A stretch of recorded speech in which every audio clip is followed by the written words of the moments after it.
So for most of history, where you were born, the family you were born into, the resources at your disposal, even the proximity that you had to books and libraries determined your academic success, right?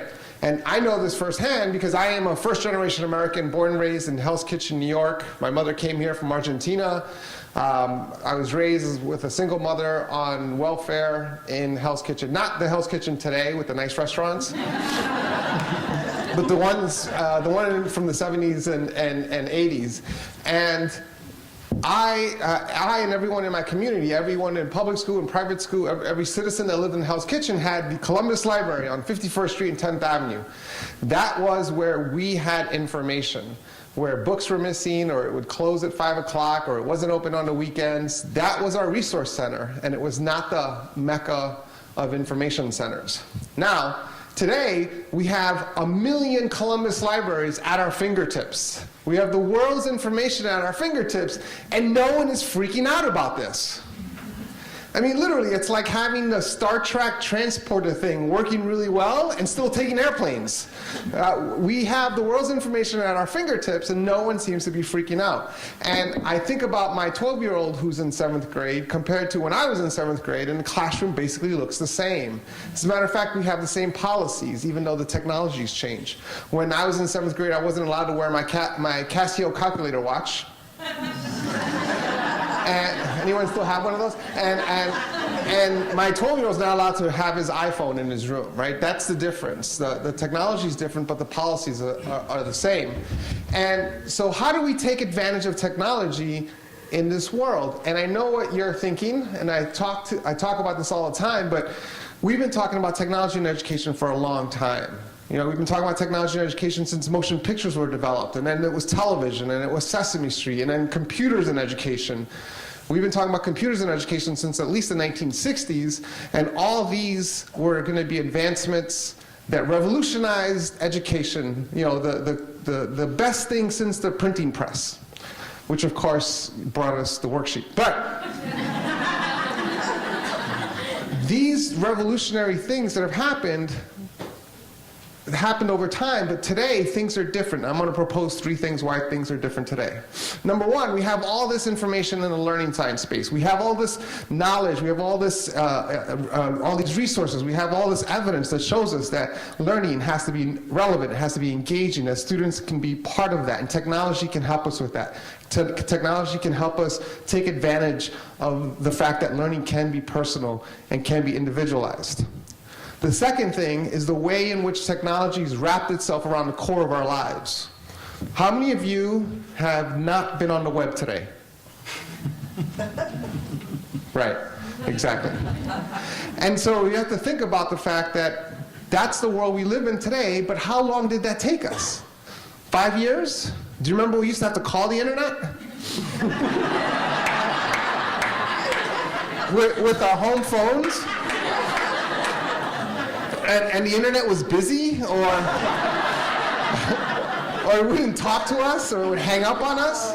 I mean, how long ago was that? And what was our reward for our effort in that? Was a bunch of pages that had words with links to pages that had words, and every once in a while someone would post a picture and you'd get all excited and like, oh, there's a picture coming. I'm going to wait 20 minutes, but there's a picture coming. And now, how would you behave if the internet wasn't working in this room right now? You would lose your mind. And so if it's wrapped around the core of our lives to that degree, how has that affected our kids? And so we have to think about this tech web generation, this generation of kids who are growing up in this world who don't know that the world existed before Google. You want to have some fun? Take a 10-year-old to a library and ask them to find a book. This is the generation of kids who are in our school system. This is a picture. Now, it's also important to realize that I'm not saying that this generation of kids is different than we are. This generation of kids somehow is, you know, evolution took speed and created this generation of kids that somehow are made differently than we are, and that they can multitask and they can do 4 or 5 things at the same time. They can't. They do 4 things poorly, just like we do. But it's important to think about how this generation learns and how they process information and what they think about and how they want to learn. This is a picture of my 12-year-old over Christmas break. And he comes to me, and I took a picture of him because he comes to me and he says, "Hey, I'm learning how to code in JavaScript." And I'm like, "Why?" And he's teaching himself how to code in JavaScript because he's playing this game called Minecraft, and he doesn't like any of the mods that are available to him, so he's going to create his own. But he realizes that to create his own, he's going to first have to learn how to code in JavaScript, and so that's what he does. So he's teaching himself how to code in JavaScript. And no one told him how to do that. He's learning on his own. And then he comes to me a couple of weeks later to show me his line of code, and he wants me to check it for bugs. And I'm like, "Yeah, sure, I'll check it for bugs." And I have no idea what the hell I'm doing. And it makes me think about whether or not we are letting these kids reach their full potential. If we're letting kids really open up and experiment under the best circumstances, under the best conditions, with the best curriculums, are we letting kids reach their full potential? Because even in gaming, what kids are saying today is, give us the best game in the world. We don't want it. We want to create our own games. We want to create our own worlds. We want to create our own levels. And this is the generation of kids who are in our schools. And that's what's different today. Speaking of kids, I take any chance I get to talk to students. I was in Little Rock, Arkansas this week talking to a whole bunch of students down there. And I love talking to kids, especially kids who are growing up the way I grew up, because it's important for them to hear from someone like me that if I can do this, they can do this too.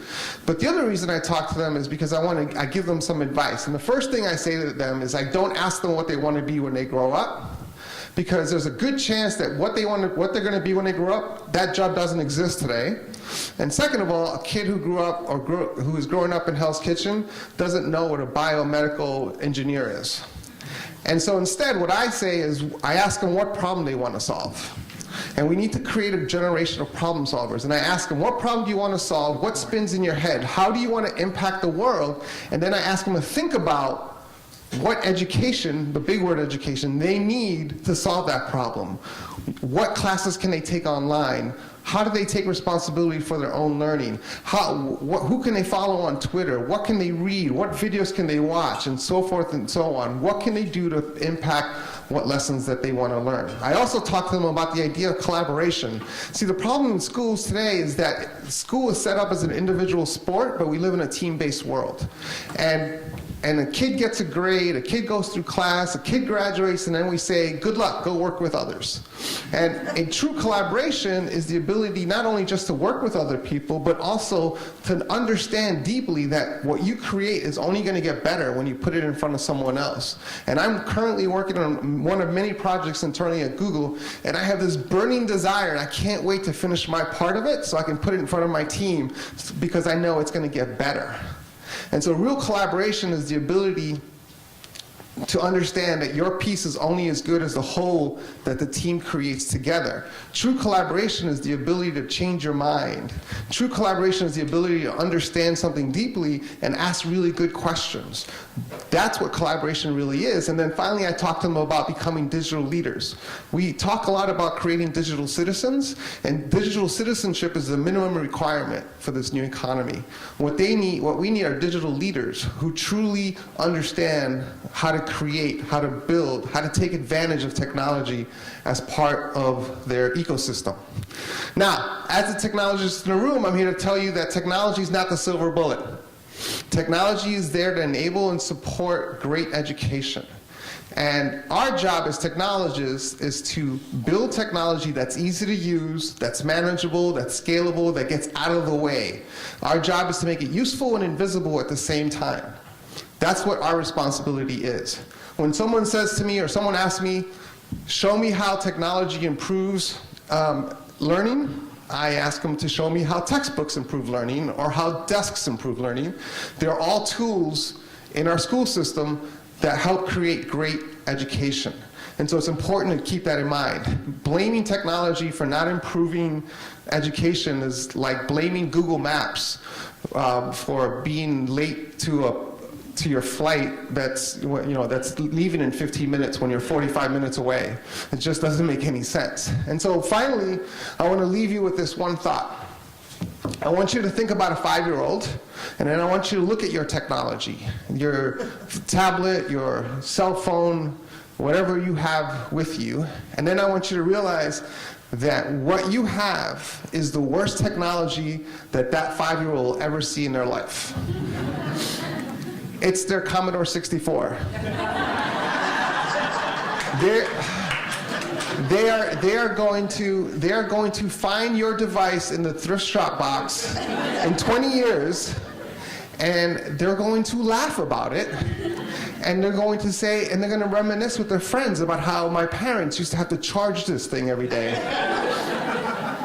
These are the 5-year-olds who are coming into our school systems this fall, and we have to ask ourselves, are we ready for them? Thank you very much.